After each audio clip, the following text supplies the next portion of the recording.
दोस्तों नमस्कार।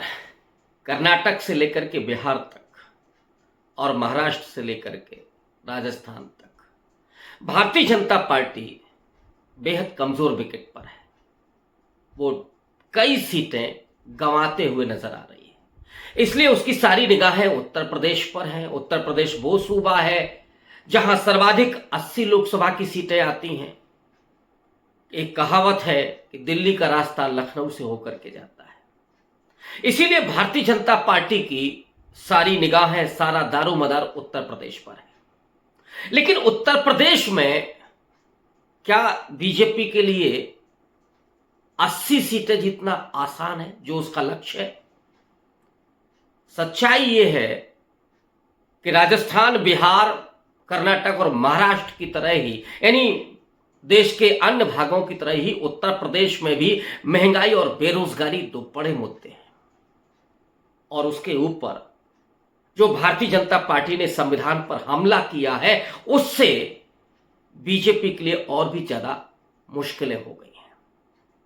बावजूद इसके उत्तर प्रदेश में 1 दर्जन के करीब ऐसी सीटें हैं जहां भारतीय जनता पार्टी आसानी से चुनाव जीतती है। और उसमें से ही मैं एक सीट का एनालिसिस आज करने जा रहा हूं, बतौर खास इसलिए क्योंकि ये जो आसान सीट थी उसमें अखिलेश यादव ने सेंधमारी कर दी है।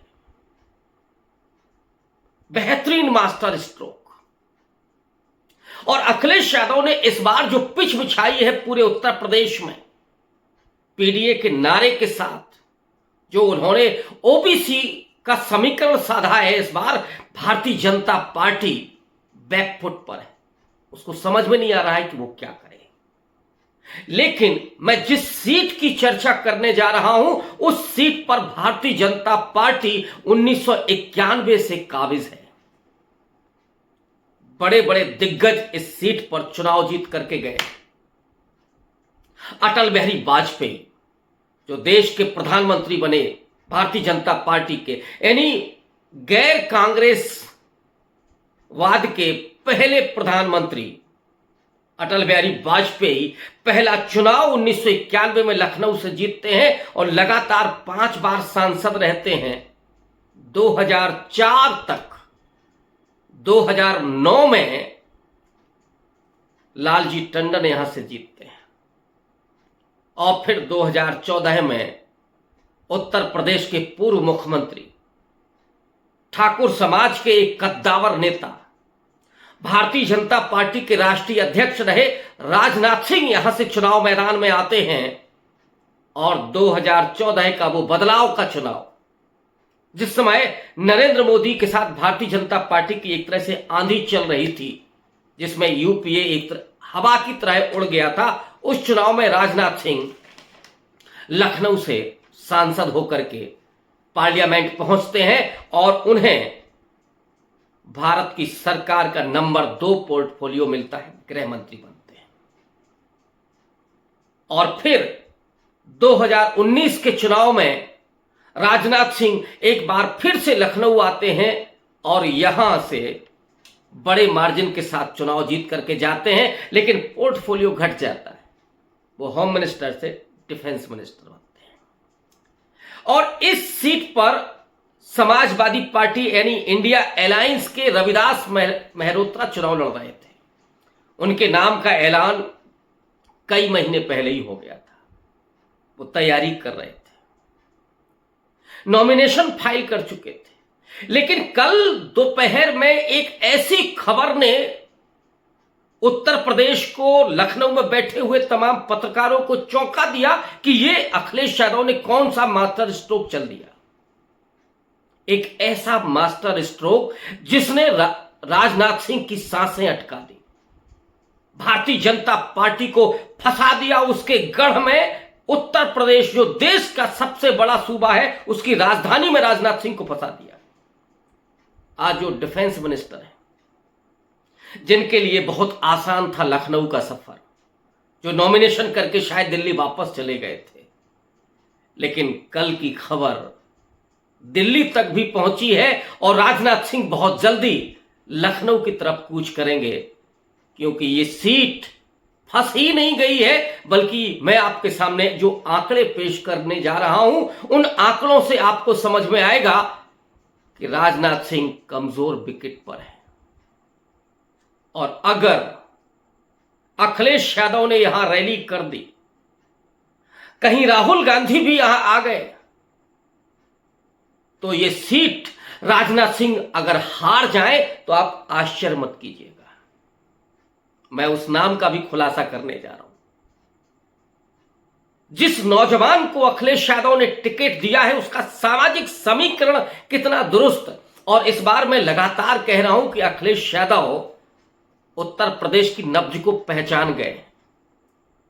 ये कांशीराम की जमीन है, सामाजिक न्याय की राजनीति की जमीन है, मुलायम सिंह यादव की जमीन है, जहां पर 15 और 85 का नारा लगता है, जहां पर कांशीराम और मुलायम सिंह यादव ने मिलकर के भारतीय जनता पार्टी को शिकस्त दी थी। ये वो उत्तर प्रदेश है। और मुलायम सिंह के बेटे, समाजवादी पार्टी के राष्ट्रीय अध्यक्ष, उत्तर प्रदेश के यशस्वी मुख्यमंत्री, एक नौजवान मुख्यमंत्री रह चुके अखिलेश यादव, टेक्नोक्रेट हैं, ऑस्ट्रेलिया से पढ़ करके आए हैं। इस बार उन्होंने अपने ही तरह के एक ऐसे नौजवान को चुना है जो पेशे से डॉक्टर है, एमबीबीएस।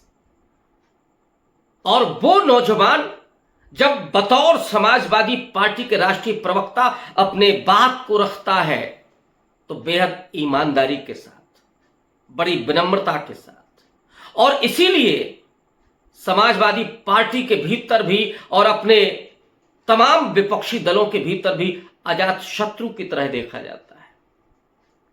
जो सामाजिक कार्यकर्ता के रूप में भी लखनऊ के अंदर, बल्कि लखनऊ के आसपास के गांव में भी बहुत लोकप्रिय, और वो नाम है डॉक्टर आशुतोष वर्मा पटेल का।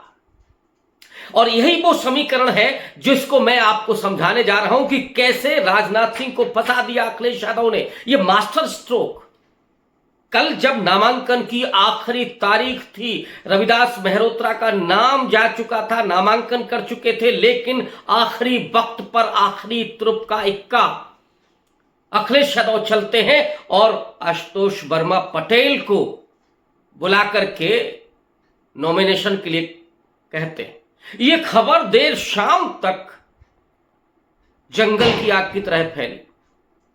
दिल्ली में यह खबर अभी शायद नहीं पहुंची हो, हालांकि भारतीय जनता पार्टी के खेमे में वो हड़कंप मचा चुकी है। लेकिन दिल्ली के पत्रकारों को भले ही ना मालूम हो, लेकिन लखनऊ के पत्रकारों में कल एक सनसनी फैल गई कि यह क्या किया अखिलेश यादव ने।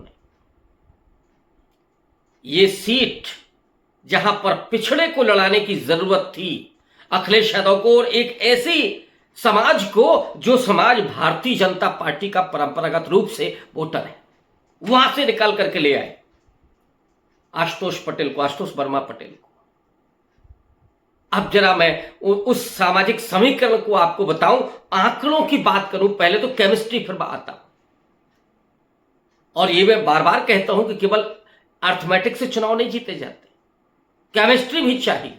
अर्थमेटिक क्या कह रहा है जरा इसको एक बार आप देख लें, फिर मैं केमिस्ट्री पर आता हूं। अर्थमेटिक ये कह रहा है, मैं केवल 19 की बात करूंगा। 2019 में सपा और बसपा एक साथ चुनाव लड़ रही थी, लेकिन वो चुनाव पुलवामा के राष्ट्रवाद की लहर में एक तरह से उड़ गया था, छक्का मार दिया था नरेंद्र मोदी ने। उस चुनाव में मुकाबला था ही नहीं। बावजूद इसके राजनाथ सिंह को जो वोट मिला था वो 6,33,000 था, और जो गठबंधन की प्रत्याशी पूनम सिन्हा थी उनको वोट मिला था 2,85,000। आप कह सकते हैं कि बहुत कम वोट था। 3,47,000 वोट से राजनाथ सिंह जीते थे। लेकिन जरा तीसरा प्रत्याशी आप देखिए कांग्रेस पार्टी का, वो थे प्रमोद कृष्णम, जो आजकल बीजेपी के साथ चले गए हैं, नरेंद्र मोदी के गीत गा रहे हैं। उनको मिला था 1,80,000। और अगर हम 285 और 180 को जोड़ दें तो ये वोट होता है 4,65,000। और अगर इससे हम राजनाथ सिंह के वोट की तुलना करें तो करीब करीब पौने 2 लाख, 1.5 पौने 2 लाख का अंतर बचा। अब आप ये जरूर कह सकते हैं कि इस बार बीएसपी अपना प्रत्याशी लड़ा रही, मलिक सरवर यहां से चुनाव लड़ रहे हैं, लेकिन अब जरा केमिस्ट्री की तरफ आइए। केमिस्ट्री ये कहती है कि ये चुनाव अपने आप में बेहद अलग है। ये ना 2014 का चुनाव है, ना 2019 का चुनाव है, ये 2024 का चुनाव है। और इसमें जितना एंटी इनकम्बेंसी है, इतनी नरेंद्र मोदी ने अपने ना मुख्यमंत्री के कार्यकाल में देखी होगी और ना 2 बार के प्रधानमंत्री बनने के समय। महंगाई और बेरोजगारी का चरम, और यहां से जो सामाजिक समीकरण है, संविधान पर हमला, उसने दलितों को बिल्कुल एक तरफा कर दिया है। दलित वोटर सीधे तौर पर एंटी बीजेपी वोट करने के लिए जा रहा है, और जो नौजवान है वो बेहद परेशान है, वो वोट कर रहा। भारतीय जनता पार्टी के लोग वोट करने जा ही नहीं रहे हैं अधिकांशता तो, लेकिन फिर भी एक कमिटेड वोटर है, इसमें कोई तो राय नहीं है। और ये भी नहीं है कि राजनाथ सिंह का वोट, ये जो वोट है इसमें बहुत ज्यादा अंतर आएगा, लेकिन कुर्मी जो वोटर है, जिस समाज से आशुतोष वर्मा आते हैं, वो करीब 1.5 लाख वोटर है, और ये बीजेपी का वोटर है। और कुर्मी के साथ साथ लोध वोटर, ये भी कोर वोटर है बीजेपी का, लेकिन लोध हमेशा कुर्मी के साथ चलता है, 2 बहनों की तरह है। और ये भी वोटर करीब करीब 50,000 है। अब इसमें से अगर 70%, 60% भी अगर आता है, तो वो 60% माइनस होगा बीजेपी का, प्लस आम आदमी पार्टी का समर्थन है। कम से कम 5,000 बनिया वोट आशुतोष वर्मा को मिलने जा रहा है। दलितों का एक तरफा वोट मिलने जा रहा है, और ये जो वोट है वो दिखाता है कि आशुतोष वर्मा न सिर्फ राजनाथ सिंह के मुकाबले नजदीक पहुंच रहे हैं, बल्कि प्लस हो रहा है। अगर टीम वर्क अच्छा हो जाए, सपा का चुनाव कैंपेन अच्छी हो जाए, तो आशुतोष वर्मा 1991 से जो भारतीय जनता पार्टी की सीट है उसको उखाड़ फेंक सकते हैं। ये लखनऊ की पोजीशन, राजधानी की पोजीशन है। अब देखना यह है कि इस पर आशुतोष वर्मा कैसे चुनाव लड़ते हैं। अभी तो नामांकन हुआ है, नामांकन तो रविदास मेहरोत्रा का भी है, अंततः किसका टिकट रहता है, और फिर 20 तारीख को फैसला होगा कि वोटिंग कैसे हो रही है, और 4 जून को नतीजा आएगा। बहुत शुक्रिया, धन्यवाद।